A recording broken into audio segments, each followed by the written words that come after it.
Imagina por un momento que todo el suelo fértil de la Tierra se ha agotado. Sin el suelo, nuestra vida sería muy incómoda. Los muebles de tu casa, el dispositivo que estás utilizando para ver esta película, la comida en el refrigerador, hasta la ropa que llevas puesta. Todo esto no existiría sin el suelo. Sin embargo, este recurso, que se forma durante miles de años, está siendo utilizado rápidamente. Deberíamos actuar ahora. Nos estamos desconectando cada vez más de la tierra y del suelo.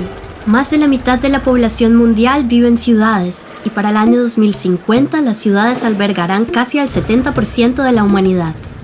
Las ciudades devoran inmensas cantidades de suelo fértil y tierra en el interior para la producción de alimentos y materias primas. 40% de los alimentos europeos son producidos en suelos de otros continentes. Cada bocado tiene consecuencias globales.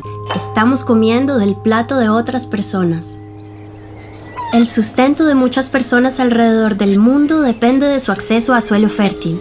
Los agricultores necesitan poseer o tener acceso a largo plazo a la tierra para que puedan manejarla de forma sostenible. El sistema político actual a menudo apoya tipos altamente industrializados de agricultura. Mientras se proporcionan medios para obtener una ganancia rápida, el suelo se agota a través de una producción excesiva. Pesticidas, monocultivos y el riego intensivo acaban con el suelo. Una cosa queda clara, los intereses a corto plazo dejan al suelo infértil. Esto también pone en peligro el modo de vida de muchas personas en áreas rurales. Sin embargo, movimientos campesinos en todo el mundo están haciendo valer sus derechos a la tierra y están teniendo cada vez más éxito. Se necesitan soluciones políticas para que haya cambios a gran escala. Los derechos sobre la tierra y la protección del suelo requieren leyes a nivel internacional y en cada país. Los gobiernos deben tomar acción. A largo plazo, la tenencia segura de la tierra es la base para que el suelo sea manejado sosteniblemente. Podemos asegurar cosechas exitosas a largo plazo combinando el conocimiento tradicional con la ciencia moderna, aprendiendo los unos de los otros al mismo nivel. La conservación del suelo es una búsqueda común de soluciones que garanticen un suministro de alimentos suficiente para todos. Las operaciones agrícolas a gran escala tienen la responsabilidad en particular de utilizar su recurso más importante, el suelo, de una manera sostenible. Porque son sus productos los que terminan en nuestros carritos de compras. Todos los días tomamos decisiones.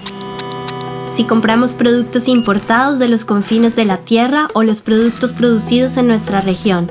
Si comemos mucha carne u optamos por comprar productos orgánicos. Tenemos una responsabilidad. Con cada producto determinamos el peso de las compras en nuestro carrito. Nuestro consumo deja marcas alrededor del mundo. Lo que decidimos hacer o no hacer tiene consecuencias. Tenemos que tener una perspectiva crítica y tomar decisiones informadas, porque incluso la decisión más pequeña tiene peso.